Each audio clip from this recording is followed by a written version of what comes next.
psicopolítica, né? O Trump tá trabalhando muito isso, né? Vai ter Trump 2024, pelo visto? É a pergunta de $1 milhão, né? $1 trilhão, ou um quadrilhão de dólares, porque ninguém sabe. Vai depender muito de como é que vai estar a saúde dele até lá. O trumpismo volta em 2024, sem dúvida nenhuma, é a grande força do Partido Republicano. Mas o Trump vai depender do estado físico dele, né? Vai ter 77 anos nas eleições. Agora, o Partido Republicano tem outros bons nomes, né? Inclusive o governador Ron DeSantis aqui na Flórida, caso ele se reeleja antes disso, agora no ano que vem. O Donald Trump está reorganizando o partido, inclusive, não, se o espectador do radar não está sabendo, vai pela primeira vez, acho que na história, vai haver um segundo CPAC. CPAC é a maior convenção conservadora do mundo, que acontece nos Estados Unidos todos os anos, quase sempre acontece em Washington. Esse ano aconteceu na Flórida, o Terça Livre estava lá, fez uma cobertura, eu estava lá com o Alan dos Santos, uma cobertura exclusiva, e vai haver um CPAC agora, daqui a 2 semanas, no Texas, especificamente no Texas, ou seja, uma semana depois da visita do próprio Donald Trump à fronteira do Texas, ele vai estar no Texas discursando nesse evento conservador.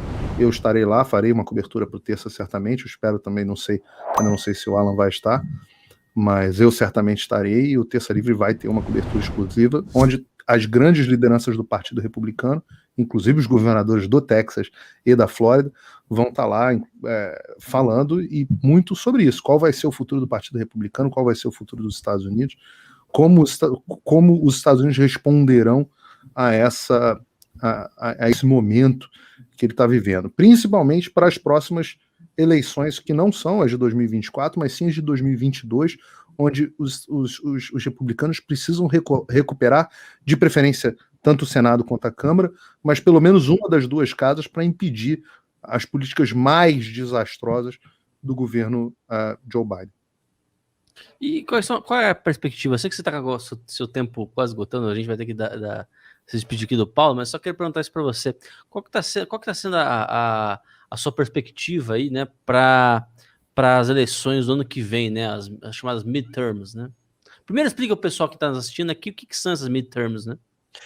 Os Estados Unidos têm um sistema que eu achava que é um sistema espetacular para o Brasil ter também. Em primeiro lugar, os deputados aqui, os congressistas, os representantes, eles, que seriam equivalentes aos nossos deputados federais, eles só têm mandatos de 2 anos, o que faz com que você tenha uma renovação política constante numa das casas, que é justamente o primeiro poder, a casa mais importante, que são o nome representantes do povo, é por causa disso. Eu acho que eu sou grande defensor de que os parlamentares brasileiros também só deveriam ter mandatos de 2 anos, os deputados só deveriam ter mandatos de 2 anos. Então aqui, a cada 2 anos, não importa se tem ano de eleição presidencial ou se não é, você tem a troca de todos os deputados, tá?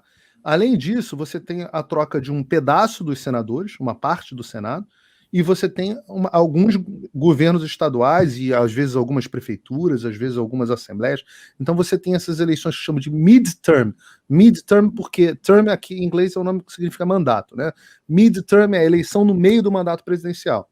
Isso dá ao país a oportunidade fundamental de se entender que o partido que está no poder nos primeiros 2 anos não está cumprindo a agenda que é do maior interesse do país. Ele tem a possibilidade de trocar o partido que está no poder e com isso criar ali mais um freio e contrapeso ao funcionamento daquele governo que está no poder. Aconteceu inclusive com Donald Trump, que perdeu, os republicanos perderam a maioria na casa, nas midterms, porque o Donald Trump estava sendo, se vocês lembram, falsamente acusado pela imprensa, depois descobriu-se que era uma tremenda fraude, acusado pela imprensa de conluio com a Rússia.